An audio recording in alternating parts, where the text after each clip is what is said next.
जय श्री राधे, जय जय श्री राधे, जय जय श्री राधे। सिकंद छठा और अध्याय तीसरा, आइए उसके अंदर प्रवेश करें। श्रीमद् भागवत महापुराण सिकंद छठा अध्याय तीसरा, यमराज और उसके दूतों का संवाद। राजा परीक्षित ने श्री शुकदेव से पूछा, मुनिवर, आपने कहा कि अजामल के पास से जाकर यमराज के दूतों ने जब सारा वृत्तांत उन्हें सुनाया तो वे मौन हो गए, किंतु धर्मराज तो सारे जीवों के संहार करता है, सारे जीव उनसे भयभीत रहते हैं। मात्र श्री हरि के पार्षदों के कहने पर वे लौट गए और इस प्रकार धर्मराज के शासन का उल्लंघन हुआ तो वे चुप रहे। यह बात कुछ समझ में नहीं आती। उन्होंने कुछ तो कहा होगा। श्री सुखदेव जी ने कहा, परीक्षित, वहां का वृतांत सुनकर तो धर्मराज चुप रहे, किंतु जब उन्होंने यह प्रश्न उठाया कि संसार में न्याय करने वाले यदि अनेक लोग होंगे तो फिर जीवों का सम्मान समान रूप से न्याय कैसे होगा। वे तो अभी तक उन्हें ही समस्त प्राणियों के स्वाभाविक और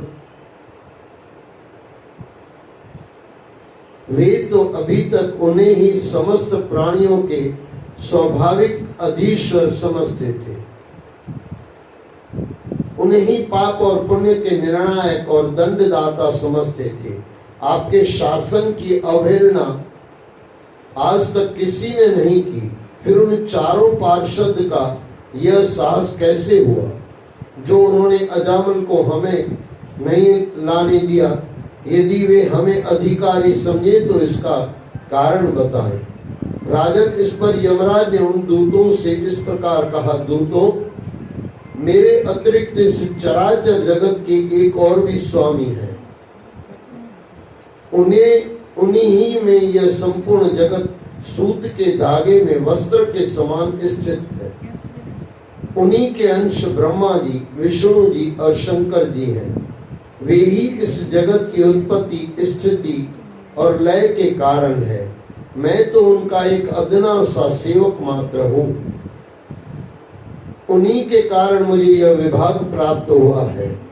जैसे किसान अपने बैलों को छोटी छोटी रस्सियों में बांधकर फिर उन रस्सियों को एक बड़ी रस्सी में बांध देता है, वैसे ही जगदीश्वर भगवान ने भी सभी जीवों के वर्णों को वेद रूपी रस्सी में बांध रखा है।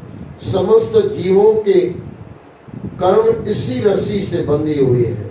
मैं इंद्र, वरुण, चंद्रमा, सूर्य, अग्नि, शंकर, वायु, ब्रह्मा, मृत्यु आदि 12 आदित्य, विश्व देवता, 8 वसु, साध्य, 49 मरुत, सिद्ध, 11 रुद्र, रजोगण एवं तमोगुण सहित भृगु आदि प्रजापति और अन्य देवी देवता सबके सब सत्व प्रदान होने पर भी उन प्रभु की माया के अधीन है। भगवान कब, कैसे और किस प्रकार क्या करना चाहते हैं वे इसे नहीं जानते, तब दूसरों की तो बात ही क्या है। हे दूतों, जिस प्रकार घट पट आदि रूपवान पदार्थ अपने प्रकाशक नेत्र को नहीं देख सकते, वैसे ही अंतकरण में अपने साक्षी रूप में स्थित परमात्मा को कोई प्राणी किसी भी साधन से नहीं देख पाता और न जान ही पाता है। वे प्रभु सभी के स्वामी हैं और स्वतंत्र हैं। उन्हीं मायापति पुरुषोत्तम के दूत उन्हीं के समान मनोहर रूप धारण करके इस लोक में विचरण करते हैं और भगवान के भक्तों की रक्षा करते हैं, उनका हित संधान करते हैं। उन पार्षदों के दर्शन अत्यंत दुर्लभ है। तुम्हारा सौभाग्य है कि तुमने उनके दर्शन किए। स्वयं भगवान ने ही मर्यादा का निर्माण किया है। उसे न तो ऋषि जानते हैं न देवता। इसी स्थिति में मनुष्यों, असुरों और विद्याधरों और चारणों की तो बात ही क्या है। हे दूतों, भगवान द्वारा निर्मित भागवत धर्म परम शुद्ध और अत्यंत गोपनीय है। उसे जानना बड़ा कठिन है, परंतु भक्तजन उसे जानकर भगवान में ही लीन हो जाते हैं। वे आवागमन के चक्र से सदैव के लिए छूट जाते हैं। भगवान के इस भागवत धर्म के रहस्य को ब्रह्मा जी, देवर्षि नारद, भगवान शंकर, संत कुमार, कपिल देव, स्वयंभू मनु, भक्त प्रहलाद, राजा जनक, भीष्म पितामह, राजा बलि, सुखदेव जी और मैं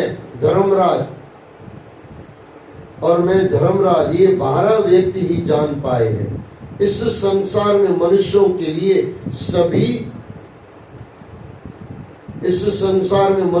लिए यही सबसे बड़ा धर्म है। इसे भगवान के श्री चरणों में पूर्ण भक्ति भाव से ही पाया जा सकता है। प्रिय दूतों, भगवान श्री नारायण के नाम की महिमा तो स्वयं तुमने देखी। उनका नाम लेने मात्र से ही मृत्यु के पास से छुटकारा मिल जाता है। अतः भगवान के नाम, गुण और लीला आदि का भजन कीर्तन करने से मनुष्यों के सारे पाप नष्ट हो जाते हैं। पापी अजामल ने अपने पुत्र नारायण के नाम का उच्चारण मात्र किया था, उससे उसके सारे पाप नष्ट हो गए और उसे मुक्ति भी प्राप्त हो गई। इसलिए भगवान की महिमा का कोई और शोर नहीं है। वह अनंत है और महान है। प्रिय दूतों, बुद्धिमान पुरुष ऐसा विचार करके भगवान अनंत में ही पूर्ण भक्ति भाव से अपने हृदय के भक्ति भाव को अर्पित करते हैं। उन्हें मैं भी दंड नहीं दे सकता, क्योंकि वे या तो पाप करते ही नहीं, किंतु कभी किसी संयोग से उनसे पाप कर्म हो भी जाए तो भगवान का गुणगान करके वे अपने पाप को नष्ट करा लेते हैं। भगवान की गदा सदैव उनके भक्तों की रक्षा करती है। ऐसे भक्तों के पास तुम भूलकर भी कभी न फटकना। उन्हें दंड देने की सामर्थ्य हम में नहीं है। जो भगवान के भक्त नहीं है और निरंतर पाप कर्मों में लगे रहते हैं, ऐसे लोगों को पकड़कर मेरे पास लाया करो, मैं उन्हें नारकीय कष्ट प्रदान करूंगा। हमें तो उल्टे भगवान से प्रार्थना करके अपनी दुष्टता के लिए हाथ जोड़कर क्षमा मांगनी चाहिए, ताकि हमसे पुनः ऐसा अपराध न हो। परीक्षित, इस प्रकार यमराज ने अपने दूतों को समझा बुझाकर उनके मन का संदेह दूर किया।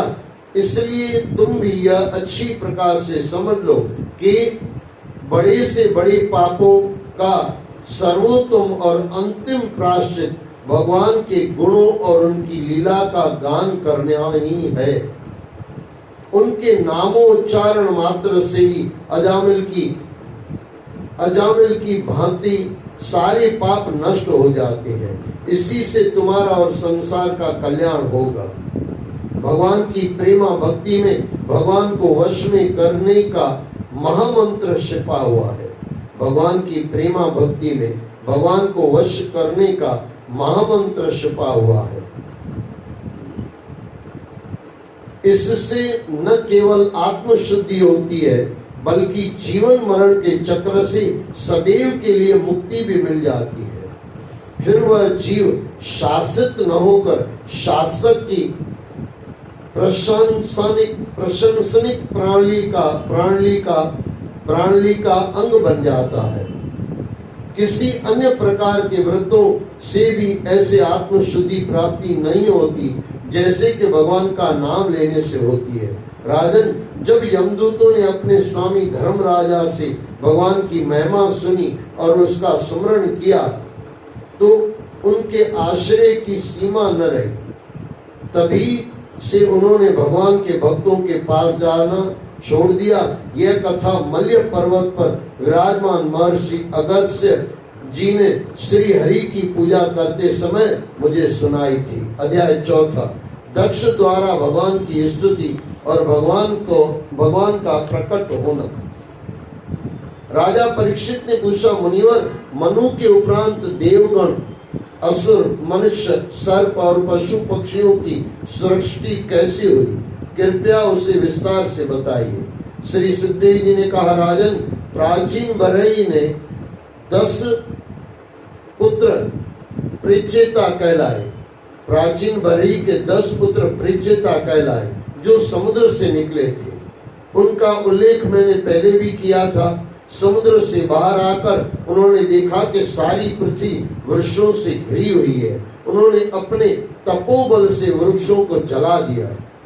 वृक्षों को जलते देखकर वृक्षों के राजाधिराज चंद्रमा ने उनका क्रोध शांत करने के लिए कहा, महाभाग प्रेचेताओं, शांत हो जाओ। ये वृक्ष तो बड़े दीन हैं, आपका इन्होंने क्या बिगाड़ा है? आप सभी प्रजापति हैं और प्रजा की वृद्धि चाहते हैं।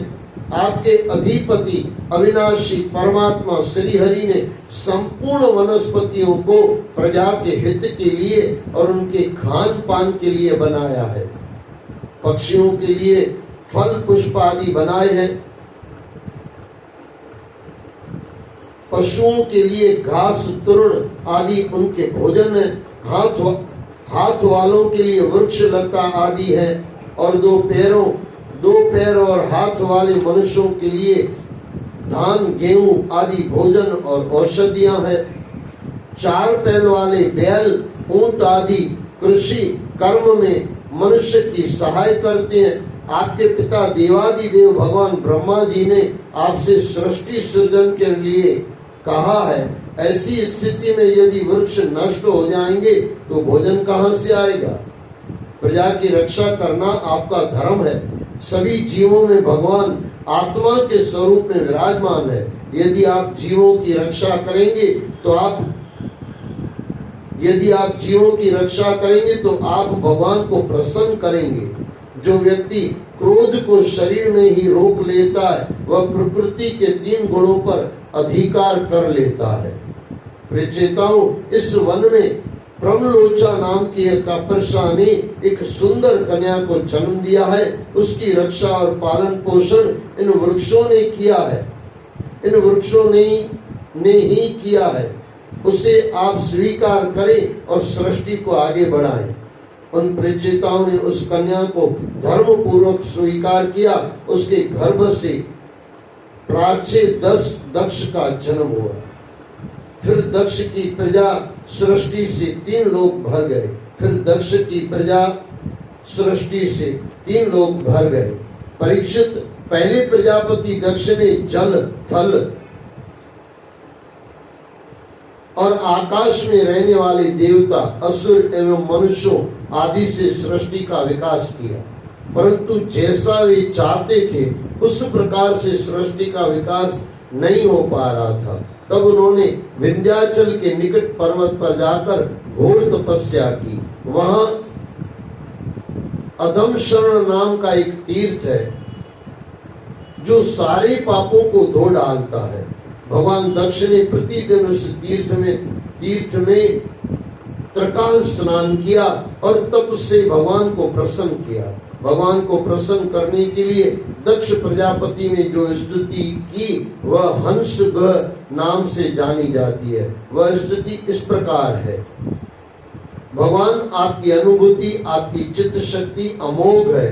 आप जीव और प्रकृति से परे हैं। आप उनके नियंता हैं और उन्हें स्फूर्ति प्रदान करते हैं। जो तीनों गुणों यानी सत्व, रज, तम से युक्त प्रकृति को ही सब कुछ मानते हैं, वे आपके स्वरूप को नहीं जान सकते। आप तक किसी प्राणी की पहुंच नहीं है, क्योंकि आपकी कोई अवधि, कोई सीमा नहीं है। आप अनंत हैं, स्वयं प्रकाश और परापर हैं। मैं आपको नमन करता हूँ। वैसे तो आप जीव के सखा हैं, आप दोनों ही शरीर में एक साथ निवास करते हैं, फिर भी जीव आपके सर्वशक्तिमान मित्र भाव को नहीं पहचान पाता। जैसे रूप, रस, गंध आदि विषय अपने को प्रकाशित करने वाली आंखों, जीवा और नासिका को नहीं जान पाते, क्योंकि आप जीव और जगत के सृष्टा हैं, दृश्य नहीं है। हे महेश्वर, मैं आपके श्री चरणों में नमन करता हूँ। शरीर, प्राण, इंद्रियां, अंतकरण की वृत्तियां, पंच महाभूत और उनकी तन्मात्राएं, ये सभी जड़ होने के कारण अपने आप को और अपने से अलग किसी को भी नहीं जानती, परंतु जीव इसी सभी को और इसके कारण सत्व, रज, तम आदि 3 गुणों को अच्छी तरह से पहचानता है, किंतु वह आपको नहीं जान पाता, क्योंकि आप ज्ञाता हैं और अनंत हैं। जीव के लिए आप अज्ञात हैं। अतः प्रभु, मैं आपकी स्तुति करता हूँ। जब प्रलय काल में सब कुछ समाप्त हो जाता है, तब आप योग निद्रा में विश्राम कर रहे होते हैं। उस समय भी आपका मन जागृत रहता है और आप अपनी इच्छा मात्र से सृष्टि का पुनः विकास करते हैं। आप शुद्ध हैं, सत्य हैं, इसलिए आप शुद्ध और सत्यवादी हृदय में निवास करते हैं। आप शुद्ध हैं, सत्य हैं, इसलिए आप शुद्ध और सत्यवादी हृदय में निवास करते हैं। जैसे याज्ञिक लोग मंत्रों के द्वारा लकड़ी में छिपी हुई अग्नि को प्रज्वलित करते हैं, वैसे ही ज्ञानी पुरुष अपनी शुद्ध बुद्धि से हृदय में छिपे आपके गूढ़ अस्तित्व को खोज निकालते हैं। मैं आपको बार बार नमन करता हूँ। हे प्रकृति पुरुष परमात्मा, इस जगत में जितनी भी भिन्नताएं दिखाई पड़ती है, वे सभी आपकी माया के रूप में है।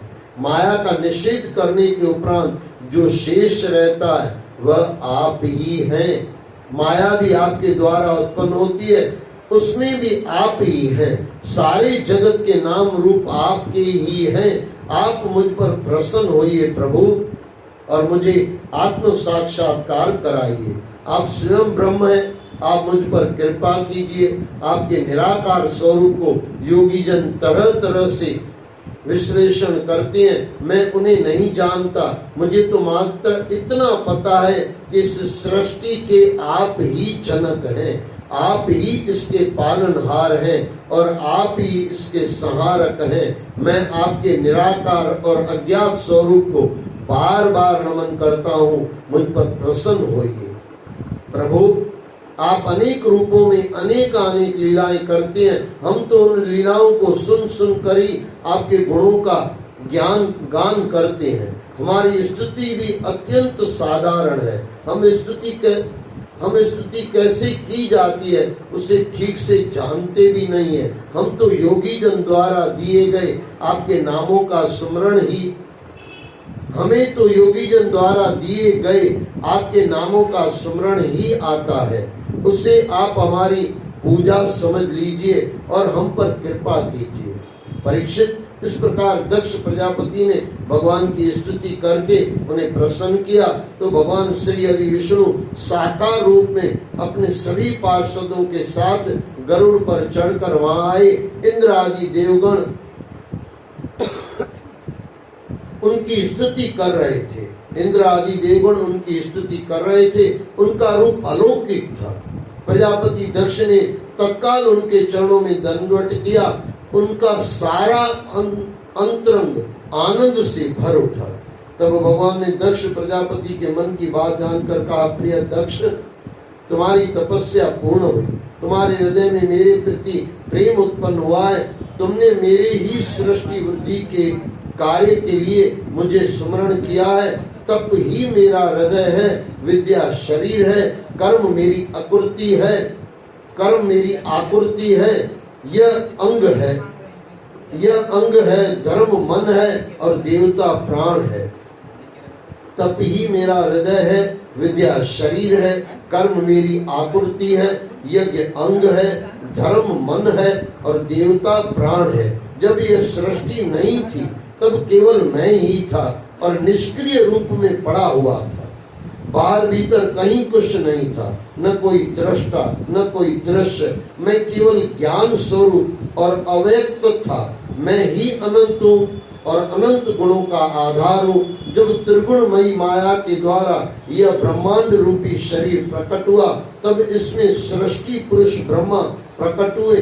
तब मैंने ही उनमें चेतना और शक्ति का संचार किया। उससे प्रेरित होकर ब्रह्मा इस सृष्टि का विकास करने के लिए उद्यत हुए, परंतु सृष्टि कर्म में उन्होंने अपने को असमर्थ पाया। तब उन्होंने